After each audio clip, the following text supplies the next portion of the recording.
ओम श्री गुरुवे नमः। ज्ञान गीता के इस मंच पर आपका सादर अभिनंदन। दोस्तों, आज हम आपको दुर्गा सप्तशती के प्रथम अध्याय में वर्णित भगवान श्री हरि के कान से प्रकट हुए दैत्य मधुकैटभ के वध की कथा सुनवाने जा रहे हैं। यह कथा हमारे ग्रेटर नोएडा वृंदावन गार्डन के D&E ब्लॉक में मां दुर्गा नवसमित पांडाल में चल रही है, जहां आप शाम 7:30 बजे पहुंचकर कथा का प्रत्यक्ष आनंद भी ले सकते हैं।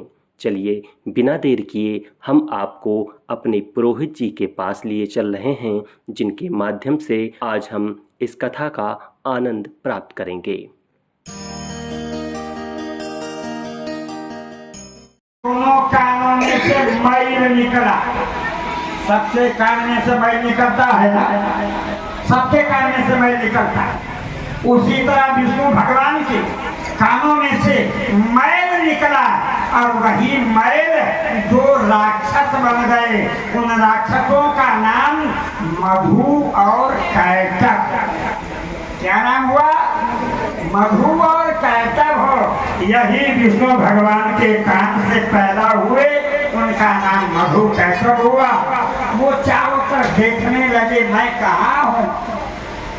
तो देखते हैं कि विष्णु भगवान जब सोए हैं क्षीर सागर में, उनके नाभि से एक कमल का फूल निकला।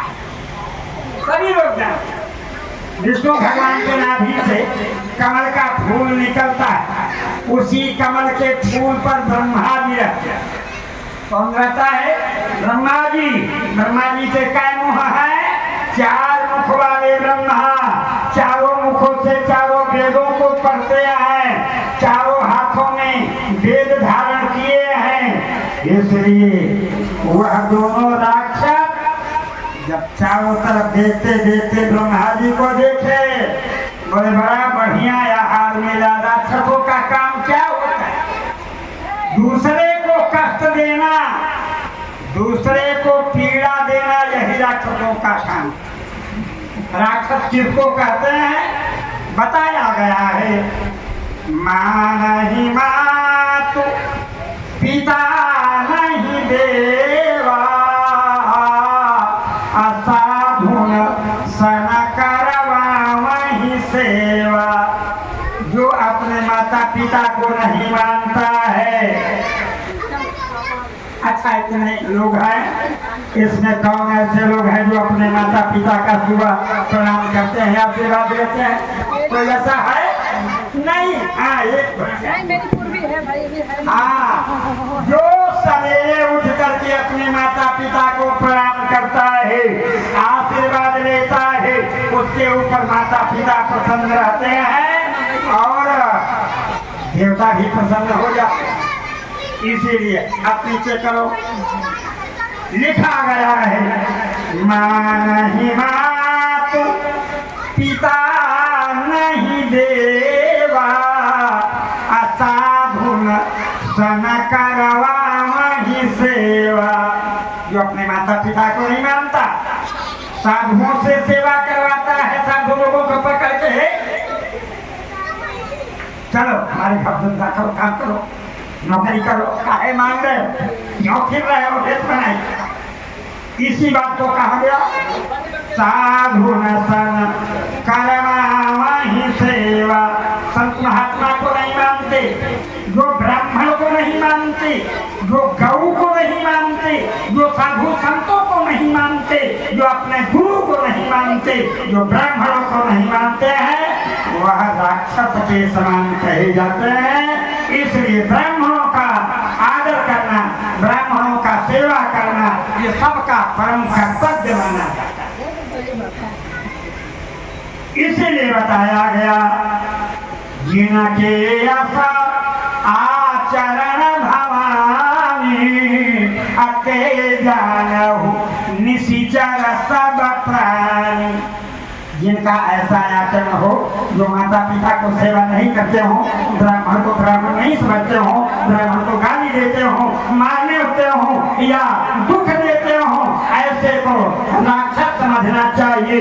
इसलिए गौ की सेवा, संतों की सेवा, ब्राह्मण की सेवा, गुरु की सेवा, धर्म की मर्यादा को ये सब सबका परम कर्तव्य होता है।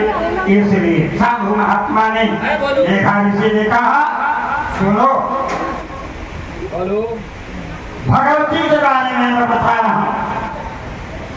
जब वो राक्षस ब्रह्मा जी को खाने के लिए दौड़े, ब्रह्मा जी को खाने के लिए दोनों राक्षस, कौन, मधु और कैटक, दोनों राक्षस मोहबाई के दौड़े ब्रह्मा जी को खाने के लिए। अब तो ब्रह्मा जी बड़े चक्कर में पड़ गए, अब क्या करें, कहाँ जाएं, किसको बुलावें, कोई नहीं है संसार में, कोई था ही नहीं, केवल विष्णु भगवान सो रहे हैं, वो भी जाग नहीं रहे हैं। तो साधु बाबा ने कहा, मेधावी जी ने कहा, ब्रह्मा जी सोच रहे हैं, ब्रह्मा जी सोच रहे हैं, अब संसार में मेरा सुनने वाला कोई नहीं है, अब ये दोनों राक्षस हमको खा जाएंगे, अब कोई बचाने वाला नहीं है, अकेले ब्रह्मा जी हैं। तो ब्रह्मा जी के आंख में भगवती निद्रा रूपी बनके, निद्रा रूपी भगवती हैं, उन्हीं भगवती को ब्रह्मा जी याद करने लगे।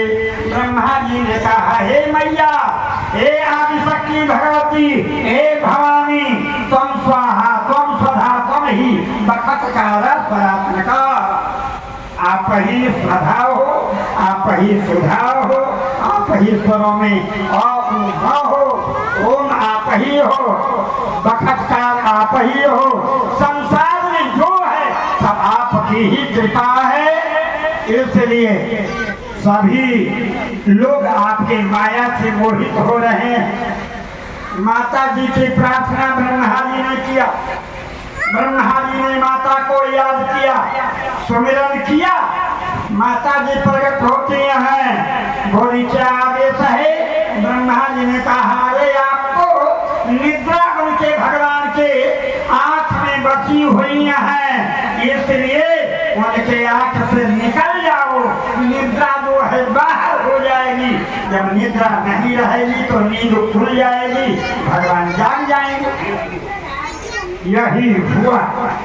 निद्रा भगवती जो माया जो है भगवान विष्णु के हृदय से निकलती हैं, आंखों से निकल जाते हैं, हृदय से निकली, भुजाओं से निकली, आंखों में से भगवती बाहर हो जाती हैं। जब निद्रा समाप्त हो जाती हैं, बाहर आ जाती हैं भगवती, तो भगवान विष्णु जाग गए, भगवान विष्णु जाग गए।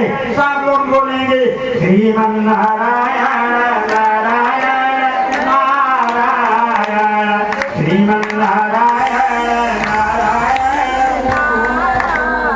श्रीमन नारायण नारायण, बोले नारायण नारायण नारायण, श्रीमन नारायण,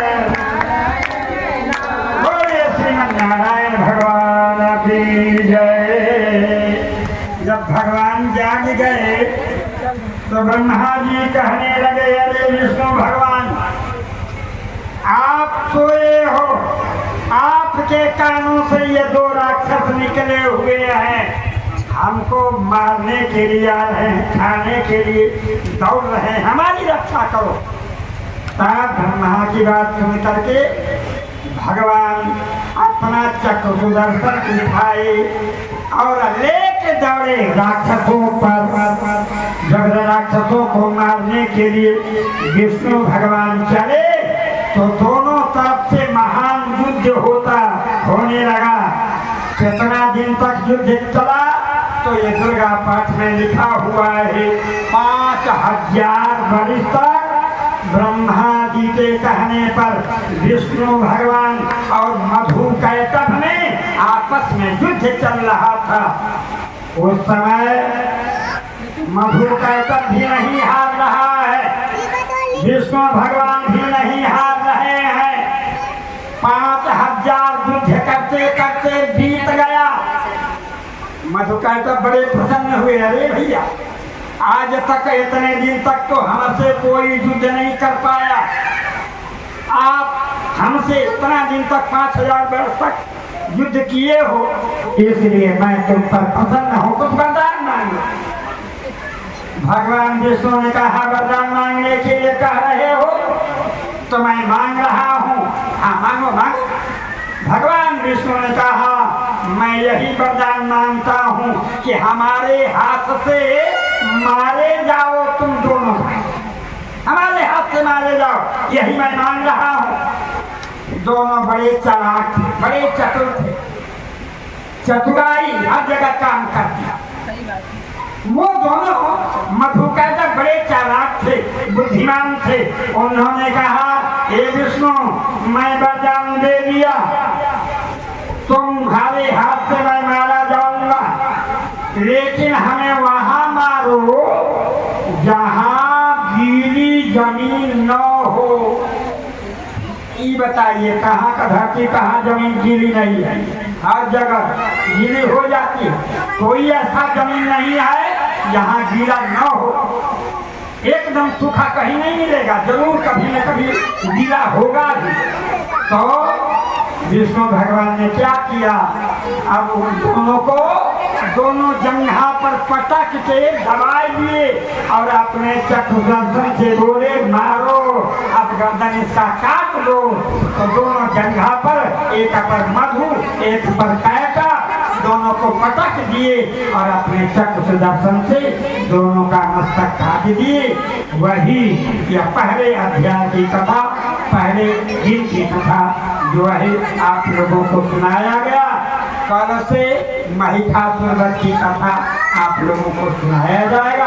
अगर समय मिला 5 मिनट 10 मिनट तो मैं आप लोगों को सुनाऊंगा। बोलिए दुर्गा मैया की, सभी लोग प्रेम से बोलेंगे जय माता दी, जय माता दी, जय माता दी। सब लोग बोलेंगे जय माता दी, जय माता दी, जय माता दी, जय माता। प्रेम से बोलो जय माता दी, सारे बोलो जय माता दी, प्रेम से बोलो जय माता दी, जय माता दी, जय माता दी। बोलिए माता दी की जय, बोलिए दुर्गा महारानी की जय, बोलिए आदिशक्ति महामाया की जय। ओम नमः शिवाय, ओम नमः शिवाय, ओम नमः शिवाय। तो यह थी मधुकैटभ के वध की कथा। दुर्गा सप्तशती के दूसरे अध्याय की कथा के लिए बने रहिए हमारे साथ। नवरात्रि के इस पावन अवसर पर हमारा यह प्रयास रहेगा कि आपको प्रत्येक दिन दुर्गा सप्तशती के प्रत्येक अध्याय की कथा सुनने और जानने का अवसर प्रदान कर सकूं। वीडियो अच्छी लगी हो तो वीडियो को लाइक और शेयर जरूर करें। साथ ही आप इस वीडियो को कहां से देख रहे हैं यह कमेंट में जरूर लिखें और चैनल पर नए हैं तो इसे सब्सक्राइब करना बिल्कुल भी ना भूलें, क्योंकि हम आपको ऐसे ही सनातन धर्म से जुड़ी धार्मिक, आध्यात्मिक, भक्तिमय और ज्ञानमय महत्वपूर्ण जानकारी देते रहते हैं। फिर मिलेंगे अगली वीडियो में। तब तक के लिए मैं विवेक कुमार श्रीवास्तव आपसे विदा चाहूँगा। धन्यवाद।